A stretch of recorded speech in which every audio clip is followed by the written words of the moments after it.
Night, the Beatles, top of the show, 1964, a classic. And the reason I did that was that we got sent a book here at Six Music Towers, as we comically call it, never. And the book is 1,000 Songs to Change Your Life, and there's lots of different articles and stuff in there.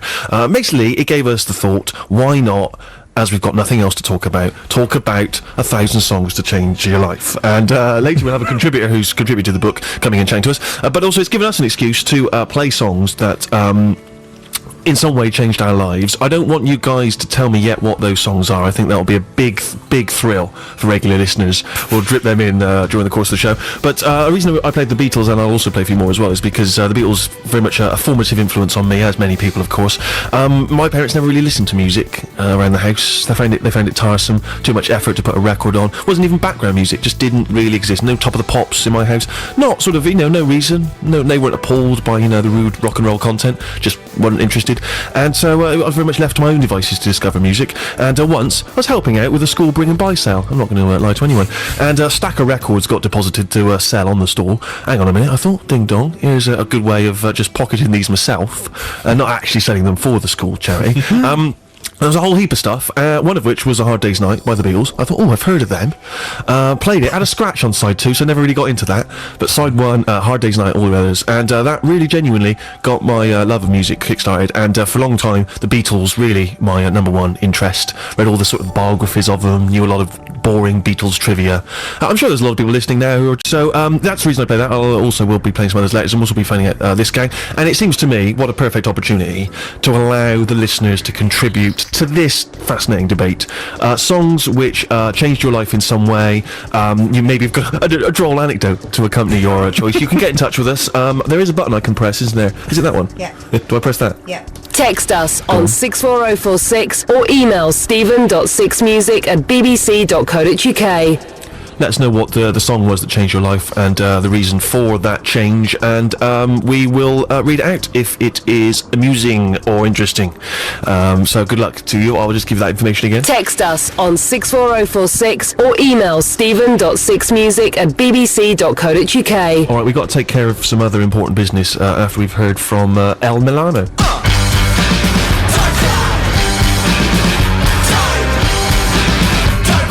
New single from a recent album by Brighton-based three-piece band El Milano.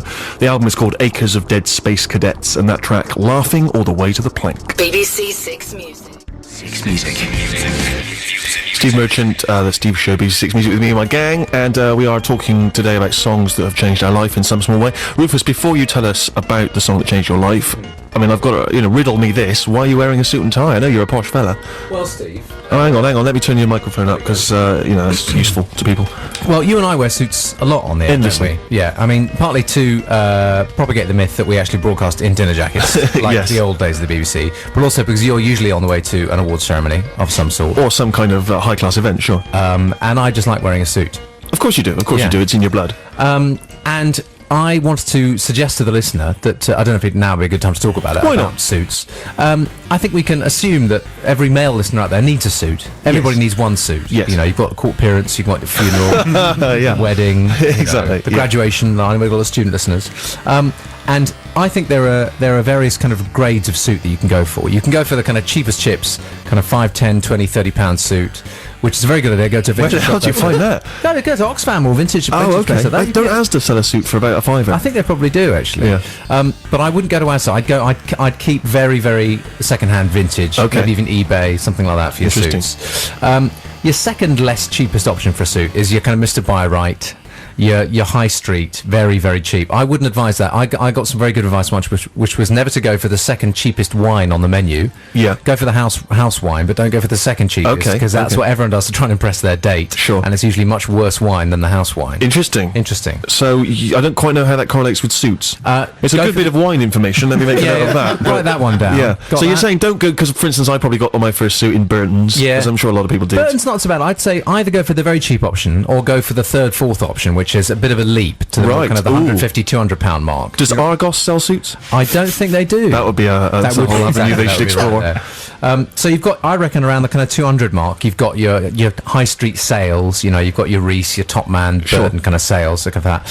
And then at the other end, for about 1,000 sheets, you can start talking about bespoke suits. Ooh, slow down. Not everyone's in our league. If you're listening to this show and you've got 1,000 sheets to spend on a suit, then I'd frankly, be amazed. why the hell are you Text listening to this it. show? Exactly. Yeah. Listen to Radio 4 Yeah. Do immediately. you have £1,000 to blow on a suit? Get in touch. Yeah. Text us on 64046 or email stephen.6music@bbc.co.uk. Yes. Fortunately, there's a whole new way of getting suits made, which is to get a bespoke suit online, which Right. is what I'm wearing today. Ah, I'm wearing okay. So this is why my you've come in. first ever bespoke suit. I think you'll agree. Would you just stand up and give us a quick tour? This will draw people to the webcam as always. Perhaps you could pose. Can you pose in front of the webcam for 5 minutes? I think that's how long it takes. Absolutely stock still for 5 minutes. You can see that I've got two nice vents at the back. Yeah. Nice. I've got a nice flat-fronted trouser with no pleats. I've got 4 buttons here, all that sort of thing. Yeah. Now, there are You've got various... 4 buttons on the sleeve. Wow. Look at this. I'm wearing a tie. Actually, do you know where my tie is from? Tell me. Thailand. Oh. Yeah, we all enjoyed Is that a new shop?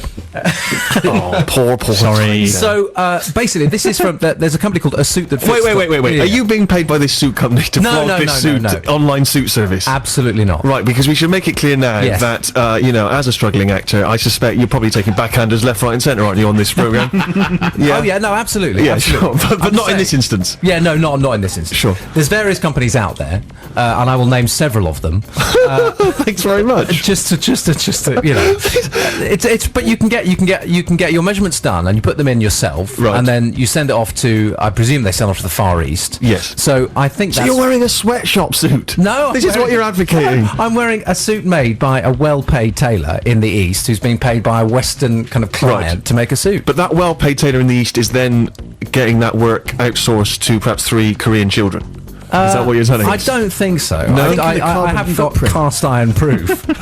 This is being shipped from the Far East. That's ridiculous. The carbon footprint's massive. Your carbon footprint, Ruth. Please think about your carbon footprint, mate. Please. I thought the Jude's sticking up for me here, I think. Where's Is she? the Burton suit from? It's Yes. from the Far East They're as all well. made in the Far East. But it's already arrived, hasn't it? It's Yes. already here. I cannot be responsible.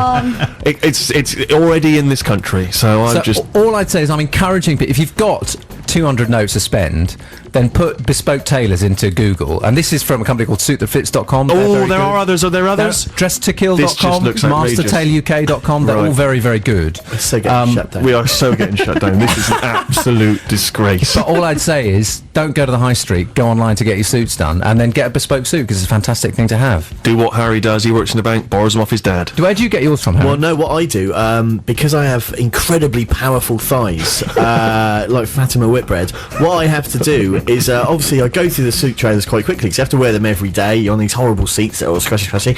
So what I do, I've got one fairly nice jacket, and just buy a pair of 30 quid Marks and Spencer's trousers to go with it. No one knows, it's just black, it looks like it's a suit, and, I'm saving Bet it money. doesn't. M&S for separates. There are also other shops available. There are Am I the several only separate person who's shops responsible now? You mentioned about the sweatshops, though, and that's exactly where you got your Yeah, suit you from. mentioned No, about that's the where you got your suit from. My friend made a really good point, which is we were on the beach once when we were over in Brazil, a bunch of us, and there was someone coming along. They were selling the knocked off T-shirts from major brands, and there was a lot of debate. I'm not going to name names. There was a lot of debate, wasn't there? That a lot of the major sort of sweatshop labour, and these were knocked off versions, and we were saying, like, wouldn't it, how sort of low are you on the economic ladder that you're not even working in a sweatshop for the major brands, you're working in a sweatshop for a knocked off brand? Even worse treatment, even more beatings. So please, if you're going to buy any kind of sweatshop stuff, make sure it's a respectable high street brand. Okay, so I'll tell you what, maybe I should just play your tune that changed your life, and then Okay. we can discuss it afterwards. Okay. I think that says everything. Fine.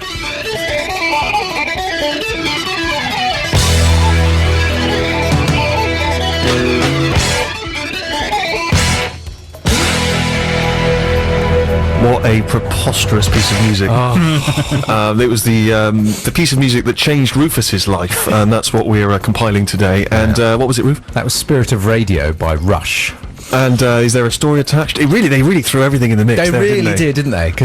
Because you know, we thought of coming out of it. Well, you did. I would never come out of that song early. Sure. But there was a suggestion we came out of that song early just before the Cod White reggae middle eight section. The massive drum fill, Neil Peart, one of the best drummers in the world, still to this day, and the extraordinary live effect sound. as Yeah, well. they just bring in a live crowd midway Yeah. through. They've just walked into the studio. They've heard the sounds from outside. But what's going on inside there? They thought hundreds upon hundreds flocking down the street. Some people might say it's a homage to Sgt. Pepper's. I don't Sure. know. Yeah, you know, who knows? But no, it was absurd. And what a white piece of music that is. Yeah, you can't get much whiter than that. A lot of my my early music taste was introduced to me by my dear older brother.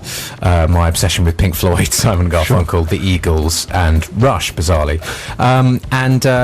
My image of listening to this music is most strongly tied up with being at boarding school, aged about 9 or 10. 9 or 10 at boarding school, listening to that under the covers with a cheap powder blue Walkman. Don't know why it was powder blue. It's the only colour they had left. Got teased for it. Girls Walkman. I had a girls Walkman. Girls, what you would have listening- been massacred Exactly. in our school. Yeah. Well, I had a pretty rough time at my school as well. So listening to this under the covers, turning it right up, and hoping a teacher didn't come along and whip the duvet off my poor shivering naked body. I imagine they do that a Don't lot. say anything, Harry. Oh, just imagine the kind of brutalism that would have happened in our school to someone super posh who was listening to Rush on his He powder would blue. literally been strung up from the tree. Mussolini style. Okay, so we need to squeeze in one more tune. It's nice to be able to evoke the death of fascist leaders by way of symbolism on a light Sunday afternoon radio show. Before we play this, My Brightest Diamond, Insider Boy. The tune is Insider Boy, and the artist is My Brightest Diamond. We play it because it's Jude's favourite tune of the moment. Jude, you're telling me that she used to be with Sufjan Stevens, is that right? Yeah, she was one of his backing singers. And what's her name? Played with it. Shara Warden. Right, and you've written some interesting notes for me here. You say that she used to be an opera singer at the New York Met, Yeah. but she got kicked out because she used to bunk off and go rollerblading in Central Park. Pretty much, yep. Thanks very much. Album out tomorrow, 1,000 Sharks Teeth. We look forward to the album. Thank you so much indeed. Yeah, keep your tunes coming in, songs that changed your life. We'll be talking more about that after the news. Plus, after the news, we will be playing one of my big favourite tunes, and certainly something that changed my life. We've got to go to the news, back after that. On digital.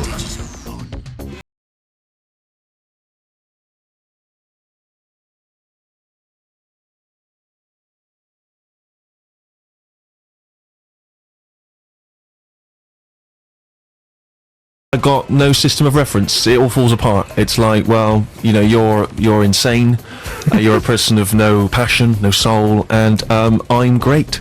Is exactly how I feel whenever I encounter someone like Harry, for instance, who kind of can't really see the appeal of that or any other Bruce song. How would you sum it up in a noise? Your feelings towards that song? Unbelievable. And yet, I'm sure we've had texts and emails, people singing its praises. Of Bruce, yeah, absolutely. Apparently, he didn't play it at his gig at Old Trafford, which is Bruce. frustrating for a lot of people. But we are playing today tunes that in some way changed our lives, and the boss, Thunder Road, certainly did for me. Actually, interestingly, came to it, well, maybe not interesting, you'll be the judge of that, but came to it quite late. The boss, the young Steve, would have been up in arms at the thought that one day I would be, you know, at some of those major stadium gigs singing along. But, you know, listen to that tune, the first track, of course, on Born to Run, 1974, thought, no, a little bit like you, Harry, I thought, and I thought to myself, do you know what, I'm going to listen to it again. And a bit like my feelings towards Vic Reeves' Big Night Out, initially watched it, I thought, what is this nonsense? Second time I watched it, I'm loving it.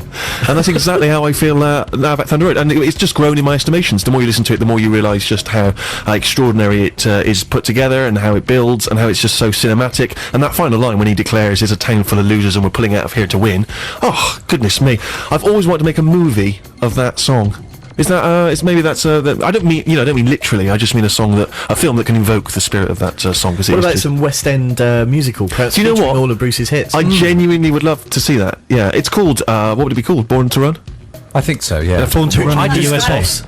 Thunder Road might be quite a good... Yeah, I actually genuinely thought, because there's a couple of tunes which are quite sort of, you know, West End in style, aren't they? Quite sort of... In fact, a lot on Born to Run themselves. Actually, Born to Run, just as a musical, would be fantastic. Yeah, there's I an just idea. love the idea of you going to Cameron McIntosh's office with a cheap old tape recorder. Yeah. Saying, hang on,